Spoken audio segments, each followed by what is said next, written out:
Hi guys, நான் உங்கள் நிலா. இன்றைக்கி ஒரு சின்ன கதை சொல்லட்டுமா? ஒரு அழகான கிராமம். அந்த கிராமத்தில் பார்த்திங்கன்னா நாகலிங்கம்னு சொல்லிட்டு ஒரு பண்ணையார் இருந்தார். நாகலிங்கம் பண்ணையார்னு சொன்னோடனே நம்மளுக்கு ஞாபகம் வருது வில்லனாக இருப்பாங்கன்னு தான் நினைப்போம்.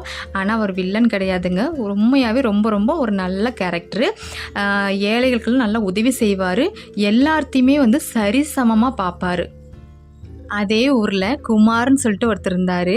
அவர் பார்த்தீங்களா தன்னைத்தானே பெருமைப்படுத்திக்குவார்.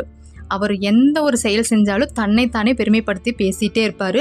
மற்றவங்கள ரொம்ப கேவலமாக பேசுவார். கிராமத்திலேயே அதிகம் படித்தவர் குமார் தான். அதனாலேயே அவரை தன்னைத்தானே பெருமையாகவே பேசிக்குவார். ஒரு நாள் பார்த்திங்கன்னா பண்ணையார் கூட சிலரும் ஆற்றோட கரையோரத்தில் நின்று பேசிகிட்டு இருந்தாங்க.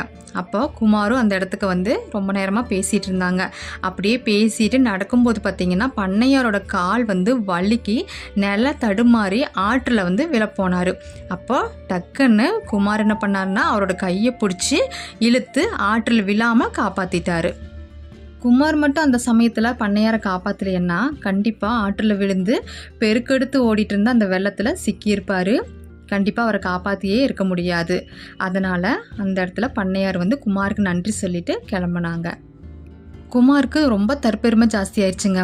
பார்க்குறவங்ககிட்டலாம் ஆற்றில் விழுந்த நம்ம பண்ணையாரை நான் தான்ப்பா காப்பாற்றினேன், இல்லைன்னா வச்சுக்கோங்களேன் இந்நேரம் ஆற்றில் அடிச்சுட்டு போயிருப்பாங்க, இறந்துருப்பார் பாவம் அப்படின்னு சொல்லி பார்க்குறவங்ககிட்டலாம் சொல்லிகிட்டே இருந்தார். மட்டும் இல்லாமல் சிலர்கிட்டலாம் பார்த்தீங்கன்னா பண்ணையார் இந்நேரம் போய் சேர்ந்துருந்திருந்தேன்னா நான் தான் ஊர் தலைவனாக இருந்திருப்பேன், பாருங்க நான் தெரியாமல் காப்பாற்றிட்டேன், இல்லைன்னா இன்னும் இந்த ஊருக்கு எவ்வளோ நன்மைகள் நான் செஞ்சுருப்பேன் அப்படின்லாம் சொல்ல ஆரம்பிச்சிட்டாரு. இது பண்ணையாரோட காதுக்கு போச்சு. பண்ணையார் பார்த்திங்கன்னா யோசித்து ஒரு முடிவு பண்ணார். அதே இடத்துக்கு அடுத்த நாள் பார்த்திங்கன்னா கூட இருந்த அதே நண்பர்களோட குமாரையும் வர சொல்லி அங்கே பண்ணையார் சொன்னார், குமார் என்னை இந்த ஆற்றுல தள்ளிவிடு அப்படின்னு சொல்லி சொன்னார். குமாருக்கு என்ன பண்ணுறதுனே தெரியல.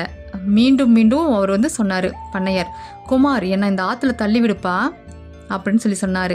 இவருக்கு என்ன பண்ணுறதுனே தெரியல. வேண்டாம் பண்ணையார், என்னாச்சு, ஏன் இப்படி சொல்கிறீங்க அப்படின்னு சொல்லி கேட்டார். பண்ணையார் சொன்னார், நான் இப்போ ஒரு ஊர் தலைவனாக சொல்கிறேன், இப்போ நீ என்னை இந்த ஆற்றுல தள்ளிவிடு அப்படின்னாரு. குமாரும் வேறு வழி இல்லாமல் ஆற்றில் தள்ளிவிட்டார். கூட இருந்த நபர்கள், பண்ணையார் கூட வந்தவங்க, சுற்றி இருந்தவங்க எல்லாருமே பார்த்திங்கன்னா திகைச்சு போய் நின்றுட்டாங்க.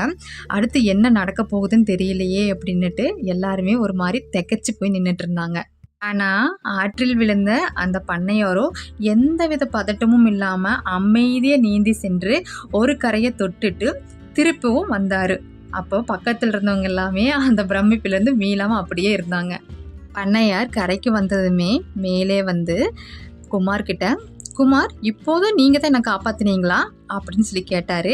குமார் தலையை மட்டும் ஆட்டினார் இல்லைன்னு சொல்லிட்டு. பண்ணையார் சொன்னார், ஆபத்து நேரத்தில் ஒருத்தரை காப்பாற்றுறதுங்கிறது ஒரு உதவி. அது மனிதாபிமானமுள்ள யாராக இருந்தாலும் செய்கிற ஒரு செயல் தான் அது. அதை விளம்பரப்படுத்தி பெருமை எடுத்துக்கொள்கிறதெல்லாம் அது என்ன குணம்னு எனக்கு தெரியல. நீங்கள் இவ்வளோ படிச்சிருக்கீங்க, இதுவும் கூடவா உங்களுக்கு தெரியாது அப்படின்னு சொல்லி கேட்டார். அப்போதாங்க குமாருக்கும் தெரிஞ்சது தான் எவ்வளோ பெரிய தவறை செஞ்சுருக்குன்னு சொல்லிட்டு உடனே பண்ணையார்கிட்ட மன்னிப்பு கேட்டார். ஓகே கைஸ், இதிலேருந்து நம்ம ஒரு விஷயத்தை தெரிஞ்சுக்கலாம். என்னென்னா எல்லாம் தெரிஞ்ச மனுஷன் யாருமே கிடையாது, எதுவுமே தெரியாத மனுஷனும் யாரும் இல்லை. இந்த உண்மையை மட்டும் மனுஷன் மறந்தான்னா தான் அந்த தற்பெருமைங்கிற வலைக்குள்ளே சிக்கிடுறான். அந்த வலைக்குள்ளே நம்மளும் சிக்கக்கூடாதுங்க. தலைகணம் அதிகமானால் தலை கவிழும் நாள் விரைவில் வரும். வாழ்க்கை வாழ்வதற்கே வாழ்ந்து காட்டுவோம். தேங்க்ஸ் ஃபார் வாட்சிங்.